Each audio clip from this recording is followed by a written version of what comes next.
On va prendre la direction de Paris, de ses rues, pour évaluer cette ambiance autour de cette cérémonie olympique. C'est avec vous, Clovis Casalier, ravi de vous retrouver. Vous allez nous faire vivre cette ambiance parisienne tout au long de cette édition spéciale et tout au long de cette cérémonie.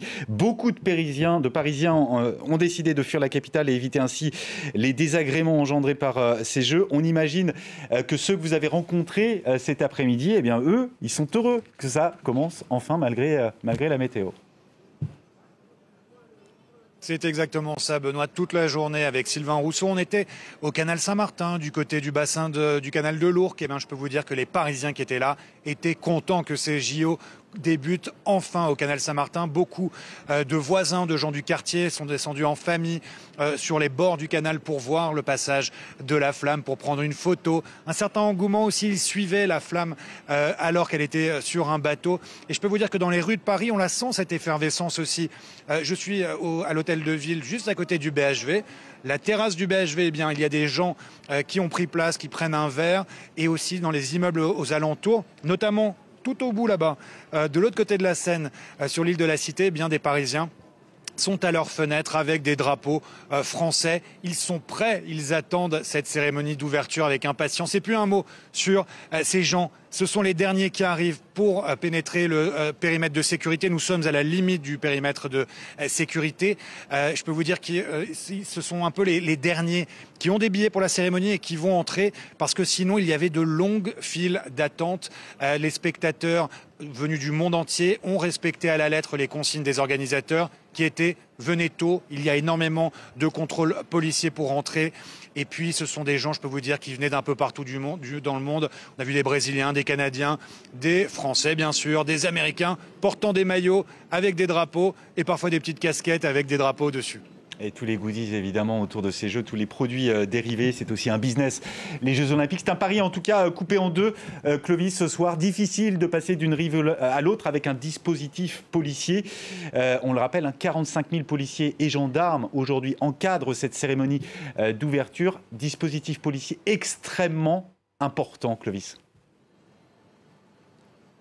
Dispositif exceptionnel pour événement extraordinaire. Première cérémonie d'ouverture des JO, bien sûr, hors d'un stade dans cette période moderne. Alors forcément, le ministère de l'Intérieur est sur le qui-vive avec toutes ces forces de l'ordre dont vous avez élaboré, parlé, détaillé les nombres. Donc on ne va pas revenir sur ça. Mais ce que je peux vous dire, c'est que tout à l'heure, on parlait avec des policiers qui nous confiaient que certains ponts, quelques ponts étaient encore ouverts, mais ça c'était en début d'après-midi. Aujourd'hui, maintenant, c'est verrouillé. La zone est verrouillée. Il y a des périmètres de sécurité, des barrières, des forces de l'ordre un peu partout, notamment dans les petites rues qui mènent vers les quais de Seine.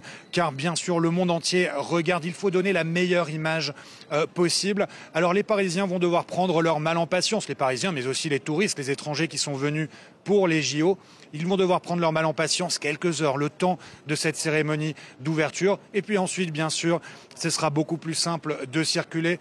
Pour information, certaines lignes de métro, certaines stations sont fermées, mais certaines lignes de métro sont ouvertes toute la nuit. Et les bars aussi vont pouvoir rester ouverts très très tard, les bars et les cafés, pour permettre à cette fête, à ce moment unique pour la France et pour le monde, eh bien, d'être beau et pour les gens de pouvoir circuler, prendre un verre, faire la fête. Et là, autour de moi, rue de Rivoli notamment, je peux vous dire qu'il y a du monde qui déambule et qui essaie de s'approcher un petit peu des quais de Seine où il y aura tout à l'heure cette cérémonie très attendue. Et pour finir, une petite anecdote. J'ai parlé avec des gens qui avaient un précieux sésame, qui ont payé cher leur billet et qui me disaient ma femme est fan de Céline Dion. Elle rêve d'une seule chose, c'est de la voir. Il y aura peut-être Céline Dion, il y aura peut-être aussi Lady Gaga.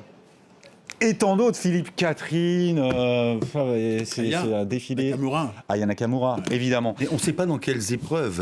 Non. En tout cas, c'est un pari qui a changé de visage.